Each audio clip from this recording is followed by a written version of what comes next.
Hello students, welcome back to my channel Ravi maths great. कुछ देर बाद हमारी मुलाकात हो पा रही है, थोड़ा लंबा गैप हो गया है, नो प्रॉब्लम। आज हम शुरू करेंगे हमारा नया topic linear equation in two variables, जिसमें हम सबसे पहले जो मेथड डिस्कस करने वाले बेटा, उस मेथड का नाम है एलिमिनेशन मेथड, जिसमें हम x या y दो में से किसी एक वेरिएबल को एलिमिनेट करके इक्वेशंस को सॉल्व करेंगे। तो चलिए ज्यादा टाइम न लेते हुए हम बात मुद्दे पे आते हैं और शुरू करते हैं हमारी एक्सरसाइज 3.3। तो 3.3 में हम शुरू करेंगे एक डायरेक्ट क्वेश्चन नंबर 2 से। तो क्वेश्चन नंबर 2 में क्या लिखा बेटा, 2x plus 3y is equal to 11। दूसरा लिखा है 2x minus 4y is equal to minus 24। अब आप गौर करो, x के कोएफिशिएंट सेम है और साइन भी सेम है, तो जब सेम होता है तो सब्ट्रैक्शन करते हैं, हम सब्ट्रैक्शन कर लेंगे तो ये साइन चेंज हो जाएगी बेटा, प्लस का माइनस हो गया, माइनस का प्लस, माइनस का प्लस, ये कैंसिल आउट हो गया। प्लस 3y प्लस 4y कितना हो गया, प्लस 7y। 11 प्लस 24 कितना बन गया, 35। तो यहाँ से y की वैल्यू कितनी आ गई बेटा, 5। इसके बाद हम y की वैल्यू पुट करेंगे इक्वेशन नंबर 1 में, पुट y इन 1। तो 2x प्लस 3 टाइम्स ये इक्वल टू 11, तो 2x plus 15 is equal to 11। तो 2x आ गया 11 माइनस 15, तो 2x हो गया माइनस 4।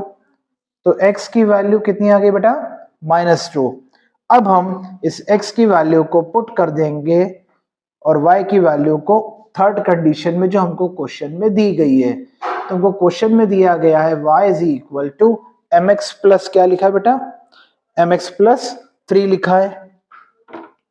तो ये mx प्लस 3 हो गया। हमने y की वैल्यू 5 ऑब्टेन करी है, x की वैल्यू माइनस 2 है, दिस इज 3। तो ये 5 minus 3 is equal to minus 2m, 2 equal to minus 2m। तो यहां से देखो m की वैल्यू कितनी आ गई बेटा, माइनस 1। तो आपने देखा हमने क्या करा, हमने सबसे पहले दो कोएफिशिएंट हमारे पास, हमने पाया कि दो हमारे पास वेरिएबल्स थे x और y। हमारा रूल ये कहता है कि हमको किसी एक वेरिएबल के कोएफिशिएंट को इक्वल बनाना पड़ता है। फॉर्चुनेटली ऑलरेडी यहाँ पे कोएफिशिएंट सेम थे और साइन भी कैसी थी, सेम थी। जब साइन सेम होती है तो हमको सब्ट्रैक्शन करना पड़ता है। ये प्रोसेस हमने फॉलो करी तो हमको x और y की वैल्यू मिल गई। फिर x और y की वैल्यू इस पर्टिकुलर सवाल में इस कंडीशन में पुट करी तो m की वैल्यू आ गई। तो बेटा यहाँ हमारा क्वेश्चन नंबर 2 कंप्लीट होता है। अब बेटा हम बात करेंगे क्वेश्चन नंबर 3, जिसमें कई सारे सब वर्ड प्रॉब्लम्स के सब पार्ट्स हैं। पहला वर्ड प्रॉब्लम का सब पार्ट है जिसका क्वेश्चन हम डिस्कस करते हैं। The difference between two numbers is 26, मतलब एक नंबर छोटा है और एक नंबर बड़ा है। तो अपन मान लेते हैं बड़ा नंबर x है और छोटा नंबर y है। तो हम लिखेंगे let the larger number be x and the smaller number be y। अब ये दिया गया इनका डिफरेंस 26 है, तो x माइनस y कितना हो गया, 26। And one number is 3 times the other. Times मतलब मल्टीप्लिकेशन। तो एक बात का ध्यान रखना बेटा, मल्टीप्लिकेशन और एडिशन हमेशा छोटे नंबर में किया जाता है। हमने अज्यूम करा है कि हमारा छोटा नंबर क्या है, y, तो उसमें मल्टीप्लाई करेंगे। तो हम लिखेंगे एंड, हमको क्वेश्चन में दिया है कि x इक्वल टू कितना है, 3y। ये हमारी इक्वेशन नंबर 2 हो गई। अब हम 1 और 2 को सॉल्व कर लेते हैं। तो x की जगह 3y minus y 26, 2y equal to 26। तो y कितना हो गया बेटा, 13। y की वैल्यू इक्वेशन नंबर 2 में पुट कर देंगे, तो x इक्वल टू 3 टाइम्स 13 कितना आ गया, 39। तो हमारा आंसर कंप्लीट हो गया। लेकिन एक बात आपको मैं बताना चाहूंगा, वर्ड प्रॉब्लम में आंसर लिखने का बहुत इंपॉर्टेंस होता है। अंत में आपको लिखना पड़ेगा therefore the two numbers are 39 and 13। तो यहाँ हमारा फर्स्ट पार्ट अब हम बात करेंगे सेकंड सब पार्ट की बेटा, जिसमें कहानी दी गई है सप्लीमेंट्री एंगल्स की। तो हम रिकॉल करते हैं जो हमने जूनियर स्कूल में पढ़ा था, सप्लीमेंट्री एंगल्स क्या होते हैं। Two angles are said to be supplementary if their sum is 180 degree. ठीक है, तो यहाँ दो एंगल्स हैं, एक एंगल बड़ा दिया गया और एक एंगल छोटा दिया गया है। तो बड़े एंगल को x डिग्री और छोटे को y डिग्री मान लेते हैं अपन। Let the larger angle be x degree and the smaller angle be y degree। तो अपने को ऐसा दिया गया या सप्लीमेंट्री, मतलब दोनों का सम कितना हो जाएगा 180। और इसमें दिया गया larger angle exceeds the smaller by 18। जो लार्जर वाला है वो स्मॉलर से 18 डिग्री ज्यादा है, तो प्लस करना पड़ेगा, तो छोटे में प्लस कर दिया। फिर वही कहानी, सॉल्व 1 एंड 2। आप x की वैल्यू बेटा फर्स्ट में पुट करो, तो y plus 18 plus y equal to 180। तो 2y इक्वल टू 180 माइनस 18, ये कितना हो जाएगा 10 माइनस 8 2 हो गया, 17 में से 1 गया तो 16 हो गया बेटा। तो y की वैल्यू कितनी आ गई 81 डिग्री। y की वैल्यू पुट करो इक्वेशन नंबर 2 में, तो x की वैल्यू आ जाएगी बच्चा 81 प्लस 18, ये हो जाएगा 99 डिग्री। तो देखिए हमने क्या करा, हमको कहा गया था कि बड़ा एंगल छोटे से 18 डिग्री ज्यादा है, तो y प्लस 18 आया। ये वैल्यू हमने इक्वेशन नंबर 1 में पुट करी, तो y plus 18 plus y equal to 180 आया। y प्लस y को हमने 2y बनाया, 18 को वहां जाके सब्ट्रैक्ट कर दिया, and from there we have the values of x and y। तो यहाँ हमारा सेकंड पार्ट कंप्लीट होता है। अब हम बात करते हैं थर्ड सब पार्ट की। तो थर्ड सब पार्ट में क्या कहा गया है कि एक कोच है, उस कोच ने 7 बैट्स और 6 बॉल्स खरीदी, तो कितने रुपए का पेमेंट हुआ 3800 रुपीज का पेमेंट हुआ। बाद में उसी कोच ने 3 बैट्स और 5 बॉल खरीदी, तो पेमेंट 1750 रुपया का बना। तो बताओ एक बैट और एक बॉल की कॉस्ट कितनी है। तो मैं मान लेता हूं, let the cost of each bat and each ball be rupees x and rupees y respectively। ठीक है, अब उस पहले केस में कितने बैट्स लिए बेटा उसने 7 बैट्स, तो 7x और 6 बॉल्स तो प्लस 6y। तो कुल पेमेंट कितना हो गया बच्चा 3800। और दूसरे केस में 3 बैट्स प्लस 5 बॉल्स, तो पेमेंट कितना हो रहा है बेटे 1750। लेकिन यहां कहानी में ट्विस्ट है। कहानी में ट्विस्ट ये है कि यहाँ पे x और y की कोएफिशिएंट्स इक्वल नहीं है। अब जब कोएफिशिएंट इक्वल नहीं, जब कोएफिशिएंट इक्वल बनाने पड़ेंगे, तो अपन एक काम करते हैं बेटा, इसका कोएफिशिएंट 5 है तो पहली इक्वेशन को 5 से इंटू कर दो, और इसका कोएफिशिएंट 6 है तो 6 से इंटू कर दो। तो क्या सीन हो जाएगा 5 7 35x, 5 6 30y, ये 00, 5 8 40, 40 का 4 कैरी ओवर, 5 3 15 और 4 19 हो गया। ये 6 3 18x हो गया बेटा, ये 6 5 30y, ये 0, 6 5 33 कैरी ओवर, 17 6 102 एंड 305। ठीक है, अब हम दोनों इक्वेशंस को माइनस कर लेंगे क्योंकि इनकी साइन कैसी है सेम है। आई रिपीट, जब भी सब्ट्रैक्शन करते हैं साइन चेंज करनी पड़ती है। ये बचेगा 17x, ये 00 बचा, ये 5 बचा और ये 8 बचा। ठीक है, तो 17 5 85 विथ 2 zeros, x आ गया 500। x की वैल्यू आप पुट कर दो इक्वेशन नंबर 1 में, तो ये 7 into 500 plus 6y equal to 3800। तो ये 3800 में से 5 7 3500 बेटा मैंने माइनस कर दिया, तो ये कितना बचेगा, ये बचा 300 और अपॉन में 6 आ गया, तो कितना उत्तर आ गया 50। तो इसका अपन अब आंसर लिख लेंगे कि एक बैट का कॉस्ट कितना रुपया आ गया 500 और एक बॉल का कॉस्ट कितना आ गया 50 रुपीज।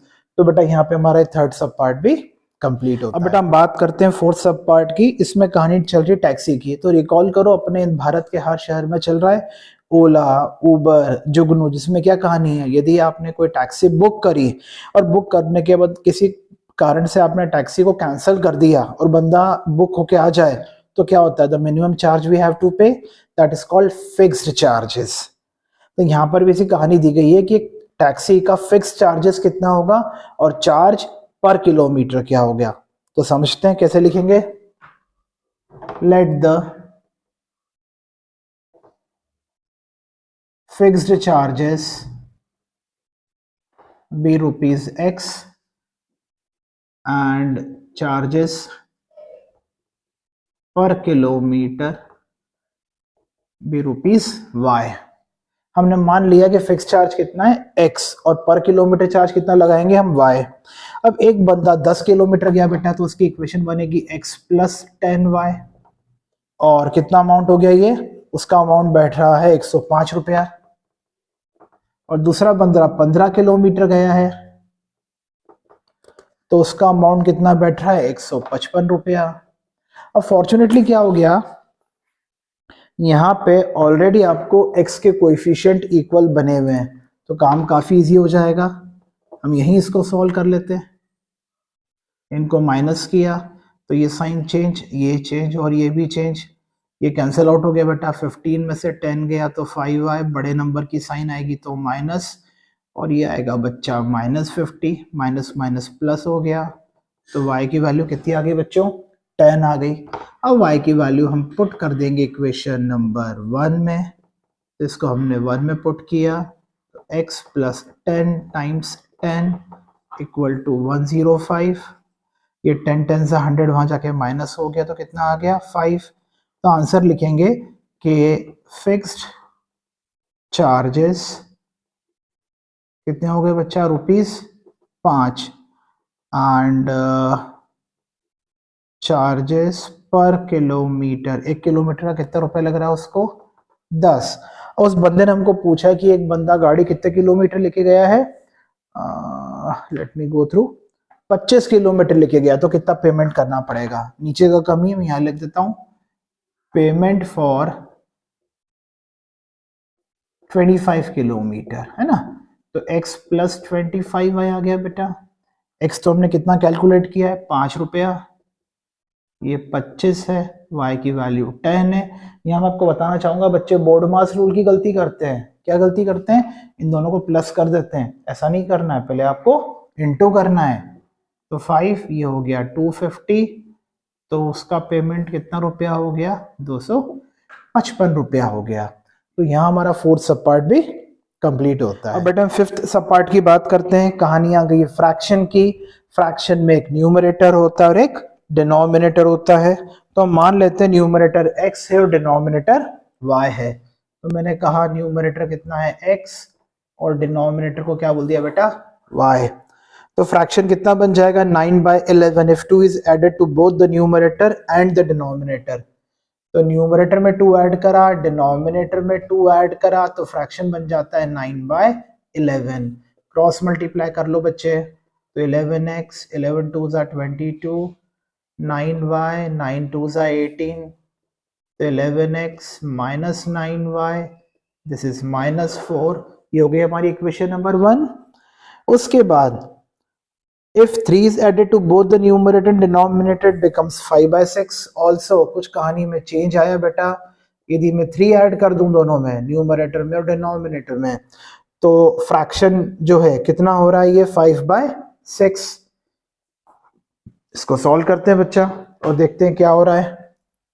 ये हो जाएगा 6x, 6 3 ज़ा 18, ये 5y, 5 3 ज़ा 15, तो ये हो गया बेटा 6x minus 5y, that is -3। ये हो गया नंबर 2। अब हम दोनों इक्वेशंस को सॉल्व कर लेते हैं। तो सॉल्व 1 एंड 2। तो यहाँ पर क्या हो गया बच्चा, कोएफिशिएंट अलग अलग हैं, तो पहले दोनों इक्वेशंस को मैं नीचे लिख देता हूँ। मैंने लिखा 11x minus 9y is equal to -4 और 6x -5y इक्वल टू -3। तो बेटे मैं इसको 6 से इंटू कर दूंगा और इसको मैं 11 से इंटू कर दूंगा। अब इसका जो मॉडिफाइड फॉर्म है वो मैं वहां लिख देता हूं। तो 11 6 कितना हो जाएगा 66x -54y is equal to -24। ये हो जाएगा 66x -55y is equal to -33। अब बेटे हम दोनों की साइन सेम है तो सब्ट्रैक्शन करेंगे। आई रिपीट, सब्ट्रैक्शन में साइन चेंज होती है। 55 में से 54 गया तो बचा 1, 33 में से 24 गया तो क्या बचा बेटे 9।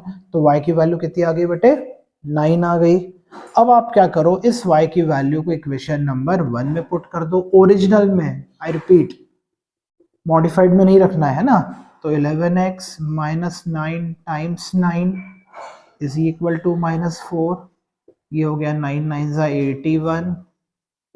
इस 81 को वहां शिफ्ट किया तो ये पॉजिटिव हो गया बच्चा। तो ये 77। तो x की वैल्यू कितनी आ गई 7 आ गई।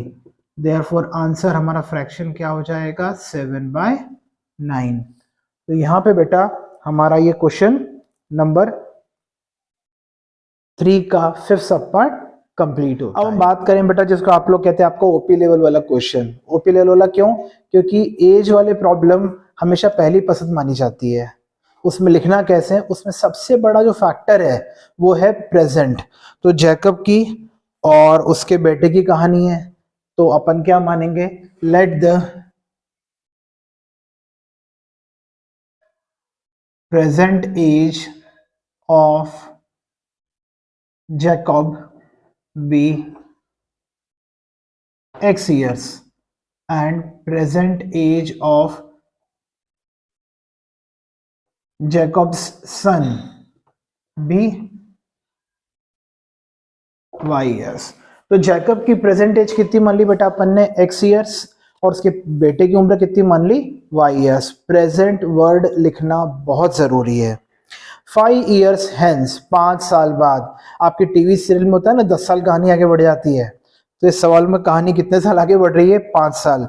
तो 5 साल बाद जैकब की उम्र हो जाएगी x + 5 और उसके बेटे की हो जाएगी y + 5। अब आप मानो कि बच्चे इसमें गलती क्या करते हैं, बच्चे इसमें इंटू कर देते हैं।